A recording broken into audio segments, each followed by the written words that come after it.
नमस्कार, आप देख रहे हैं हिंदस्टार। आपका बहुत बहुत स्वागत है। हिंदस्टार हिमाचल प्रदेश का आपका अपना चैनल। आइए शुरू करते हैं हिमाचल से जुड़ी कुछ मुख्य खबरें।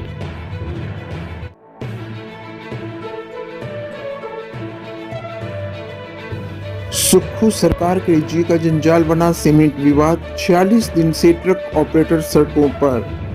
दालाघाट और बरमाणा के ट्रक ऑपरेटर 46 दिनों से सड़कों पर हैं। उद्योग मंत्री और अधिकारियों की मध्यस्थता करने के बाद भी मामला नहीं सुलझ रहा है। अब आनन फानन में मुख्यमंत्री सुखविंदर सिंह सुक्खू को बैठक बुलानी पड़ी है। 31 जनवरी को मुख्यमंत्री की अध्यक्षता में अदानी समूह और ट्रक ऑपरेटरों की बैठक होनी तय हुई है। इधर भाजपा सीमेंट विवाद को लेकर लगातार सुक्खू सरकार को घेर रही है। अब बजट सत्र में सुक्खू सरकार को घेरने की रणनीति बनाई जा रही है।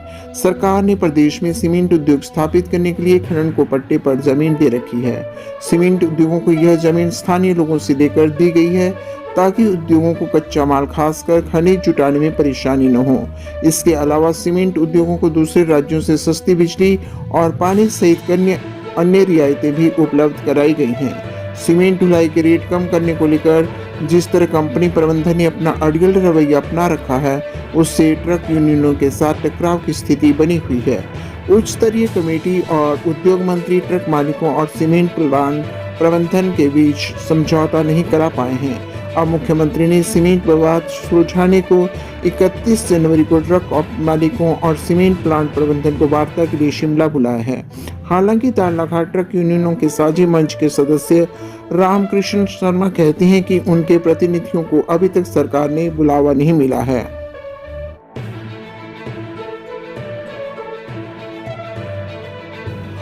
अप्रैल से औद्योगिक व्यावसायिक उपभोक्ताओं को लग सकता है महंगी बिजली का झटका। वर्ष 2023-24 के लिए बिजली की दरें निर्धारित करने का काम शुरू हो गया है। 300 यूनिट बिजली निःशुल्क नहीं हुई तो घरेलू उपभोक्ताओं पर बढ़ी हुई दरों की मार पड़ सकती है। राज्य विद्युत नियामक आयोग बिजली दरों के प्रस्ताव पर 4 मार्च को जन सुनवाई करेगा। 20 फरवरी तक उपभोक्ताओं से नई दरों को लेकर सुझाव और आपत्तियां आमंत्रित की गई हैं। राज्य बिजली बोर्ड ने 928 करोड़ रुपए के घाटे का हवाला देकर आयोग की समक्ष याचिका दायर की है। खर्चे पूरे करने के लिए वर्ष 2023-24 के लिए 7,129.99 करोड़ रुपए की जरूरत बताई गई है। बोर्ड ने 90 पैसे प्रति यूनिट दरें बढ़ाने का प्रस्ताव आयोग को दिया है।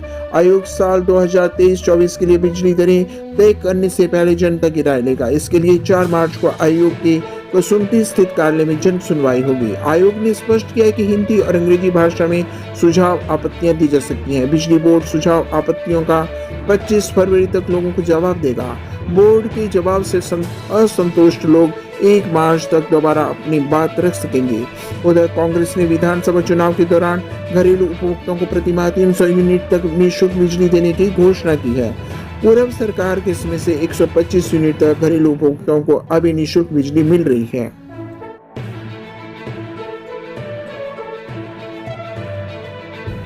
पढ़ाने के बजाय कार्यालयों में फाइलें निपटा रहे शिक्षक। कार्रवाई की तैयारी में सरकार। स्कूलों में पढ़ाने के बजाय कुछ शिक्षक शिक्षा निदेशालय उप निदेशक कार्यालय खंड प्रारंभिक शिक्षा कार्यालयों में फाइलें निपटा रहे हैं। डेप्यूटेशन और सेकेंडमेंट आधार पर शिक्षकों ने अपना समायोजन इन कार्यालयों में करवाया है। इनका वेतन स्कूलों से ही आता है, लेकिन ये सेवाएं अन्य जगह में दे रही हैं। राजनीतिक पहुंच के चलते इन शिक्षकों ने अपना समायोजन इस तरह से करवाया ताकि कोई इन्हें बदल भी न सके। अब प्रदेश सरकार ऐसे शिक्षकों पर कार्रवाई करने की तैयारी में है। सरकार इन शिक्षकों की प्रतिनियुक्ति समाप्त कर वापस स्कूलों में पढ़ाने का जिम्मा सौंपेगी। कई बार हुआ डेप्यूटेशन को खत्म करने का प्रयास। प्रारंभिक शिक्षा विभाग के निदेशक घनश्याम चंद की ओर से इस संबंध में सभी जिलों के उपनिदेशकों को पत्र जारी किया है। इन्हें 30 जनवरी तक ऐसे शिक्षकों का रिकॉर्ड निदेशालय भेजने को कहा है। पूर्व सरकार के कार्यकाल में भी कई बार डेप्यूटेशन को खत्म कर शिक्षकों को स्कूलों में भेजने का निर्णय लिया गया। इसको लेकर बाकायदा आदेश भी जारी हुए, लेकिन जमीनी स्तर पर इसे लागू नहीं किया जा सका।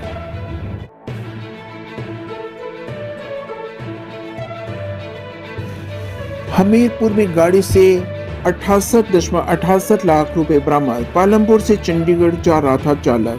हमीरपुर सदर पुलिस ने जिला कांगड़ा के पालमपुर निवासी एक व्यक्ति से 68.68 लाख रुपए बरामद किए हैं। प्रारंभिक जांच में व्यक्ति इन रुपयों के बारे में जानकारी और दस्तावेज प्रस्तुत नहीं कर पाया, जिसके चलते हमीरपुर पुलिस ने व्यक्ति की गाड़ी और नकदी को अपने कब्जे में ले लिया है। पालमपुर निवासी अपनी गाड़ी में सवार होकर चंडीगढ़ जा रहा था। इस दौरान हमीरपुर के चौकी जम्बाला में पुलिस ने चेकिंग के लिए गाड़ी को रोका। तलाशी लेने पर गाड़ी से 68.68 लाख रुपए बरामद किए गए। वर्तमान में सरिया कारोबारियों पर भी पुलिस की कार्रवाई हो रही है। इस बीच अब हमीरपुर में भारी भरकम नकदी बरामद होने से कई तरह के सवाल उठ रहे हैं। पुलिस थाना हमीरपुर के प्रभारी संजीव गौतम ने बताया कि पुलिस मामले की जांच कर रही है।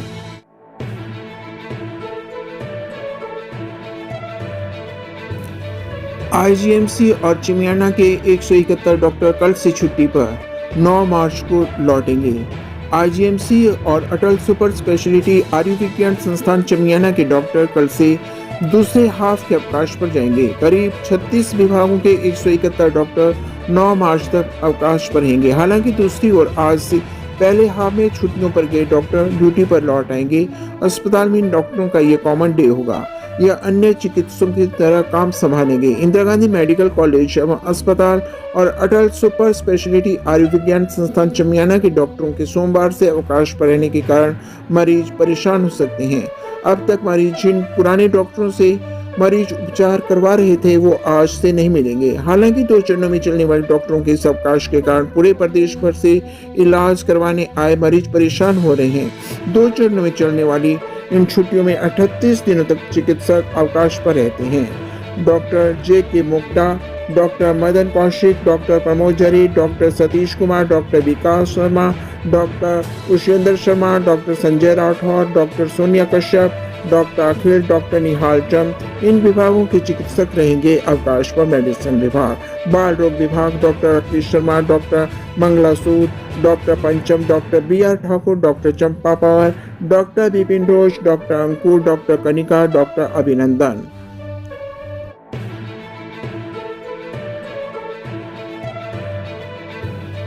पाँच महीने में 10% घट गया अध्यापक पात्रता परीक्षा का परिणाम।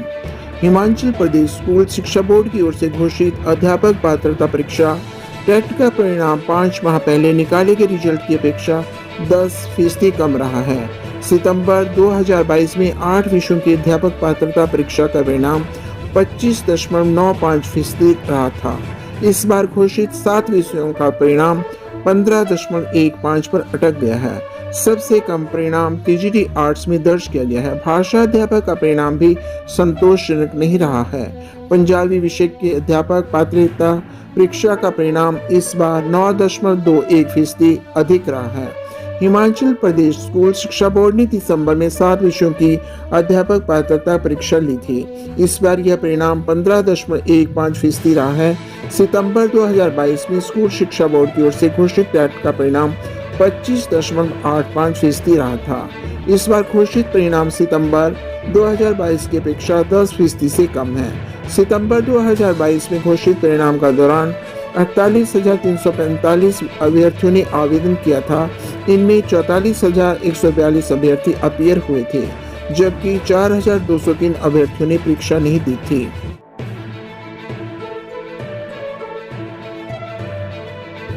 हिमाचल में आज भी कुष्ठ रोग के 120 मरीज चल रहा इलाज। विभिन्न स्वास्थ्य संस्थानों के माध्यम से इनका उपचार जारी है। बावजूद इसके कुष्ठ रोग के मामले स्वास्थ्य विभाग और समाज के लिए चिंता का विषय हैं। राष्ट्रपिता महात्मा गांधी ने कुष्ठ रोगियों को समाज की मुख्यधारा से जोड़ने के प्रयास किए थे। इन्हीं प्रयासों की वजह से हर वर्ष 30 जनवरी को उनके पुण्यतिथि पर कुष्ठ रोग निवारण दिवस मनाया जाता है।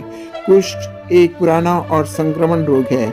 यह माइक्रोबैक्टीरियम लेप्रे नामक जीवाणु के कारण होता है, जो एक एसिड फास्ट रॉड के आकार का बेसिलस है। यह त्वचा के अल्सर, तंत्रिका क्षति और मांसपेशियों को कमजोर करता है। यदि समय पर इसका इलाज नहीं किया जाए तो यह गंभीर विकृति और विकलांगता का कारण बन सकता है। लक्षणों के आधार पर इसे आसानी से चिन्हित किया जा सकता है। कुष्ठ रोग के पीड़ितों की त्वचा पर लाल रंग के धब्बे बन जाते हैं। त्वचा पर घाव होना, हाथ और पैरों में सुन्नपन भी इसके लक्षण हैं। कुष्ठ रोगियों के पैरों के तलवों में छाले, मांसपेशियों की कमजोरी और वजन में कमी सामान्य सी बात है। वर्ष 2018 में सर्वोच्च न्यायालय ने कुष्ठ रोग को पूरी तरह से खत्म करने के राज्य और केंद्र सरकारों को जागरूकता कार्यक्रम शुरू करने के निर्देश दिए थे। 2017 में शुरू किया कुष्ठ जागरूकता अभियान भेदभाव के मुद्दों को संबोधित करने के स्पर्श कुष्ठ जागरूकता अभियान शुरू किया गया था। इसमें शामिल उपायों जैसे संपर्क अनुरेखण, परीक्षा, उपचार और कीमोप्रोफिलैक्सिस से कुष्ठ मामलों की संख्या में कमी आने की उम्मीद है। राष्ट्रीय स्वास्थ्य मिशन के तहत राष्ट्रीय कुष्ठ उन्मूलन कार्यक्रम केंद्र प्रायोजित योजना चला रखी है। इसका लक्ष्य 2030 तक प्रत्येक जिले में कुष्ठ रोग को समाप्त करना है।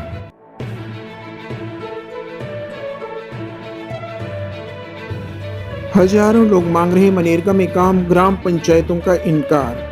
हिमाचल प्रदेश में हजारों लोग मनरेगा में काम कर रहे हैं, मगर ग्राम पंचायतें इनकार कर रही हैं। इस योजना पर थोपी गई नई शर्तों से हिमाचल में मनरेगा का कामकाज लगभग ठप हो गया है। नई शर्तों के अनुसार एक समय में पंचायतें केवल 20 काम ही दे रही हैं। वहीं ग्रामीण विकास मंत्री अनिरुद्ध सिंह का कहना है कि इसमें फिलहाल कुछ नहीं किया जा सकता है। यह पेज केंद्र सरकार ने डाला है। इस पेज को हटाने के लिए केंद्र सरकार को चिट्ठी लिखी जा रही है। राज्य में मनरेगा योजना के तहत हर पंचायत में एक वक्त में सामुदायिक और व्यक्तिगत काम सभी तरह के कुल 20 कार्यों को किया जा सकेगा। मनरेगा के तहत टैंक, गौशाला, भूमि सुधार, सुरक्षा दीवार आदि व्यक्तिगत काम होते हैं। सामुदायिक कार्यों में रास्तों का निर्माण, पानी के टैंक, सामुदायिक भवन निर्माण, सड़क की मरम्मत, सोलिंग या पक्का करने जैसे काम शामिल हैं। ऐसे तमाम काम ठप हो गए हैं। मनरेगा काम आधारित योजना है। लोग मनरेगा एक्ट का हवाला देते हुए काम मांग रहे हैं, मगर ग्रामीण विकास विभाग हाथ खड़े कर रहा है। 2 महीनों से सामग्री का बजट में नहीं आ रहा। हिमाचल प्रदेश में पिछले 2 महीनों से मनरेगा में इस्तेमाल होने वाली सामग्री का बजट में नहीं आ रहा है। इससे भी कई ग्राम पंचायतों में मनरेगा के कामकाज ठप हो गए हैं, जिसकी वजह से भी केंद्र से बजट का रिलीज नहीं होना बताया जा रहा है।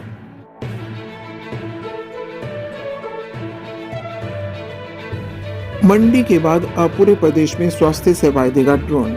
मंडी जिले में स्वास्थ्य क्षेत्र में ड्रोन की सेवाएं बेहतर तरीके से लागू करने के बाद अब पूरे प्रदेश में ड्रोन से सेवाएं लेने के लिए प्रोजेक्ट शुरू कर दिया गया है।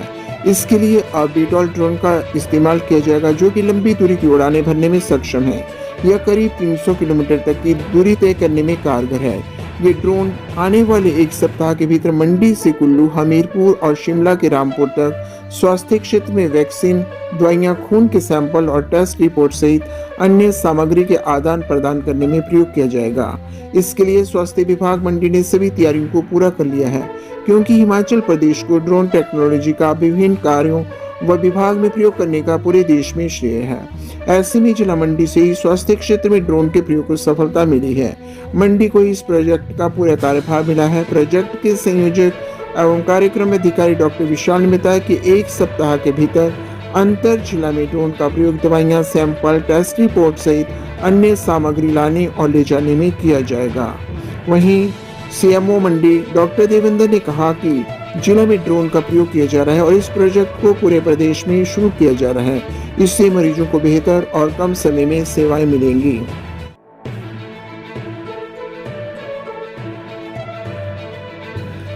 कुफरी, नारकंडा, रोहतांग में ताजा बर्फबारी, पर्यटकों ने की खूब मस्ती।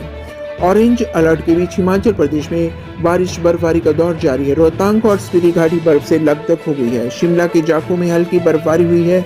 वहीं कुफरी, खड़ा पत्थर, किन्नौर और कुल्लू घाटी में भी हिमपात हुआ है। पर्यटकों ने कुफरी, नारकंडा, सोलंग नाला में बर्फबारी के बीच खूब मस्ती की।